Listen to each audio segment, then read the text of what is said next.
What up, guys? I'm Michael, and if you're wondering how we got here, we're gonna have to go back in time a little bit.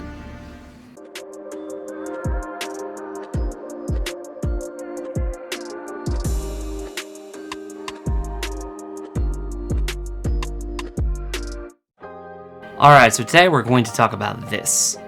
This is the Aetna-Coligon 135mm f2.8. Very cool lens made in the early 1960s, and it was actually manufactured for Aetna by a company called Sancor. Sancor made this exact lens for multiple different distributors and kept the design the same, just the nameplate different. The lens is interesting. It has 4 elements in 3 groups. It has a 16 blade aperture, which gives you that incredibly very circular round bokeh, or like the out of focus areas. It's very aesthetically pleasing, and there's no like geometric shapes to it. Like there's no like hexagons or anything like that. It's just very circular through the entire range of the aperture. The lens was also designed with an aperture lock, so you could actually set the aperture lock to a specific f-stop and then move the ring within that limited range. This was useful if you needed to focus in a dark situation where you could set the aperture set the aperture lock to what you were trying to photograph, and then open all the way back up, get a lot more light in the camera, make it easier to see, to focus, and then quickly throw it back right into position without having to look at the lens.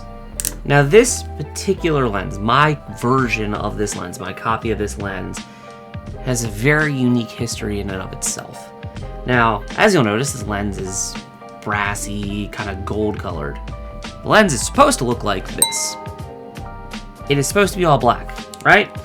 Now, the reason that this lens is all gold and brassy is because it survived a very historic situation in the state of Maryland. In 2018, Ellicott City got hit by a massive flood. That flood caused untold amounts of damage, and it was a horrifying situation. This lens somehow made it through that flood, and because of that flood, all of the paint got stripped off this lens. And when I initially had purchased it, there was no lens mount. Just this ring, this collar on the barrel of the lens that it took me a long time to realize what it was. So this particular lens utilizes a T-mount adapter. So you put a T-mount on, and that's how you mount it to the camera. T-mounts are in 2 parts. There's a part that screws on to the actual lens itself, and then there is the second ring that screws into that collar. The collar basically got stuck on the lens, and the mount part broke off. So we had to take apart a T-mount so that we could mount it to this particular lens. All right, now let's head to Ellicott City and put this lens through its paces to see what it can do.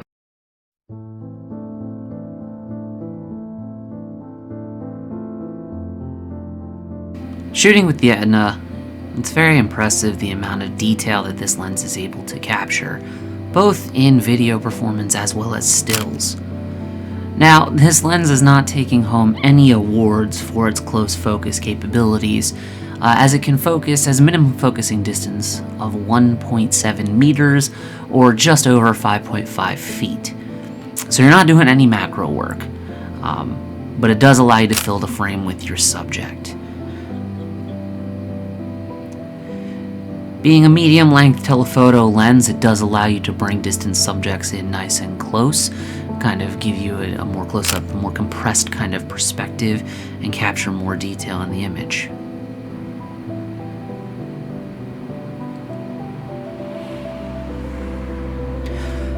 The lens has absolutely beautiful flares that look like a Pink Floyd cover. The light just kind of splits in rainbows.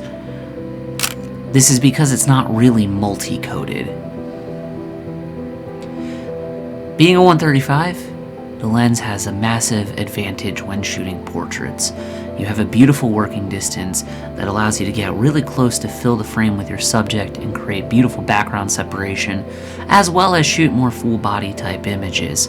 It kind of gives you that working ability to do both. The lens is very soft at f2.8, and focus is hard to nail.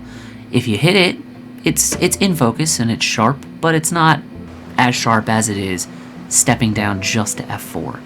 The second you step it down, it gets infinitely sharper.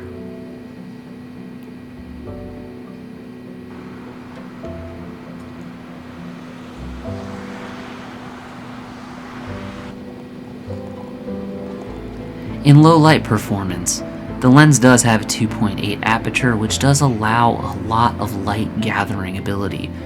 But as already mentioned, at 2.8 it's very hard to nail focus, and it is soft.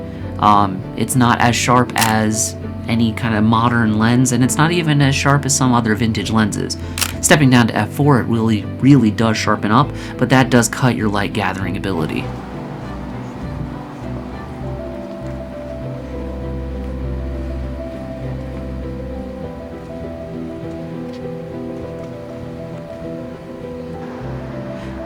The colors the lens captures are relatively flat, they're relatively muted, but this is very easily addressed in the grade or in post-production, and the colors will absolutely pop.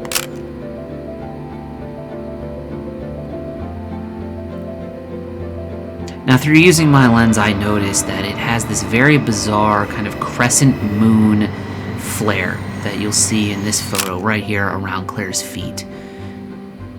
Let's take a look and see if we can figure out why that's there.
Alright, so we finished cleaning the lens, and as you'll see from this clip right here, I thought I had figured out exactly what it was based off of this front element, this weird residue ring that was kind of around the edge that looked exactly like that weird flare we were getting. That's not what it was. That's not what it was. I was wrong. It was so much simpler and actually did not require me to take apart the lens And so as cool as that was and as fun as that was, it was not necessary. Essentially, there is, or was, a very small gap between the T-mount adapter and the barrel of the lens that was creating that crescent-shaped light leak. It wasn't a flare, it was a light leak. We remedied that. We fixed that very simply by just adding a bunch of gaff tape on the inside of the T-mount adapter to block that, and now the lens works flawlessly. Alright guys, with that we conclude the video on the Aetna-Coligon 135 f2.8, the Ellicott City flood lens that has been through its own set of history. Hopefully you guys found this entertaining, educational, enjoyable. Hopefully you got something from it. If you did, drop a like, hit me with a comment, subscribe. That's the best way to help us out and help us to continue to create this kind of cool content. Appreciate all you guys watching until the end, and we will see you in the next video. Peace out.